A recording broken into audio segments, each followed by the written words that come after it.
ప్రతి ఉదయం దేవుని వాగ్దానం అనే కార్యక్రమానికి ప్రేమతో మిమ్మల్ని ఆహ్వానిస్తుంటున్నారు. ఈ ఉదయకాల సమయంలో పరిశుద్ధాత్మ దేవుడు మనకిస్తున్నటువంటి వాగ్దానము ఎహెజ్కేలు గ్రంథము 47వ అధ్యాయము 9వ వచనాన్ని ధ్యానించుకుందాం. ఎహెజ్కేలు గ్రంథము 47వ అధ్యాయము 9వ వచనాన్ని ధ్యానించుకుందాం.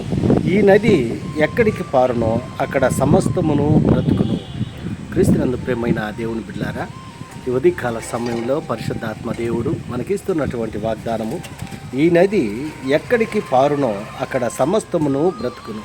ఈ యొక్క వాగ్దానాన్ని దేవుడు మనకును మన కుటుంబాలకును ఆశీర్వాదకరముగాను దీవెనకరముగాను మార్చునుగాక. ఈ యొక్క మాటల్లోని ఆత్మీయ సత్యాలను ఆత్మీయ అర్థాలను మనము గమనించినట్లయితే, ప్రవక్తలలో ఒకడైనటువంటి ఎహెజ్కేలు ప్రవక్త మరి ఈ యొక్క గ్రంథాన్ని రచిస్తూ ఈ యొక్క మాటలను మాట్లాడుతూ ఉంటున్నాడు.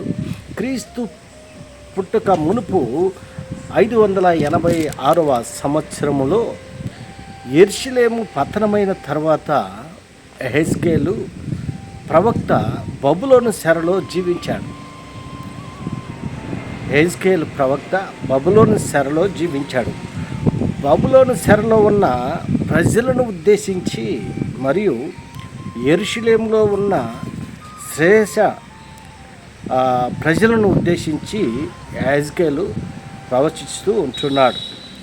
ఎహెజ్కేలు మరి దర్శనాలు సాదృశ్యాలు ప్రాముఖ్యంగా ఈ యొక్క గ్రంథంలో మనము చూస్తూ ఉంటున్నాము. ఈ గ్రంథంలో యొక్క ఎహెజ్కేలు ఎవరి పాపాలకు వారే బాధ్యులని చెప్పడము, హృదయంలో నిజమైన మార్పు రావాలని మరి నొక్కించి చెప్పటము విశేషాంశాలుగా ఈ యొక్క గ్రంథంలో ఉంటున్నాయి. ప్రవక్త మరియు యాజకుడు అయినటువంటి ఎహెజ్కేలు దేవాలయం పట్ల పరిశుద్ధత పట్ల చూపిన ఆసక్తి చాలా విలువైనది, చాలా గొప్పగా ఉంటున్నది.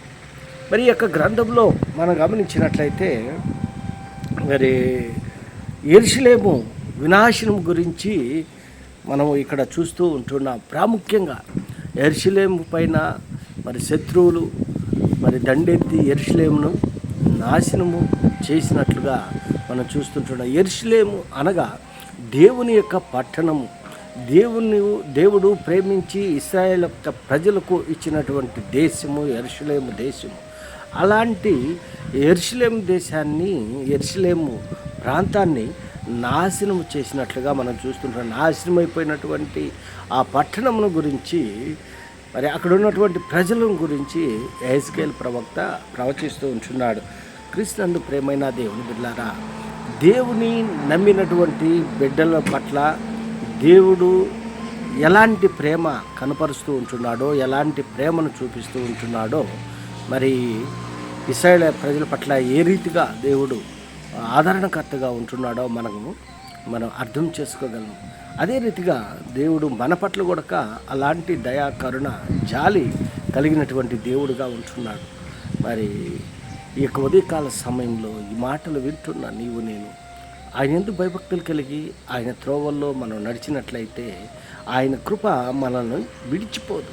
మరి బబులోను చెరలో ఉన్నటువంటి ఇశ్రాయేలు యొక్క ప్రజలు ఎందుకు వారు ఆ యొక్క బబులోను చెరకు కొనిపోబడ్డారు అని అంటే, దేవుణ్ణి తిరస్కరించారు, దేవుని పైన తిరుగుబాటు చేశారు. దానివల్ల మరి బబులోను చెరలో బానిసలుగా వారు బందీలుగా పోయి ఉంటున్నారు.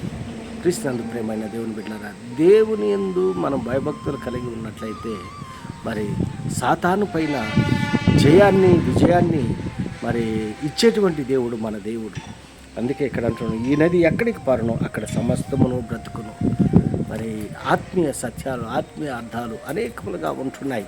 కానీ మన యొక్క ఆత్మీయ జీవితంలో దేవునికి దగ్గరగా జీవిస్తూ, దేవుణ్ణి అనుసరిస్తూ, దేవుని మాటలకు లోబడి ఆయన కొరకు నమ్మకమైనటువంటి వారిగా నీవు నేను ఉండాలని ఈ కొద్ది మాటల ద్వారా నేను హెచ్చరిక చేస్తుంటున్నాను. దేవుడి యొక్క మాటలను మరెక్కువగా మీకును మీ కుటుంబాలకును ఆశీర్వాదకరముగాను దీవెనకరముగాను మార్చినగాక. ఆమేన్.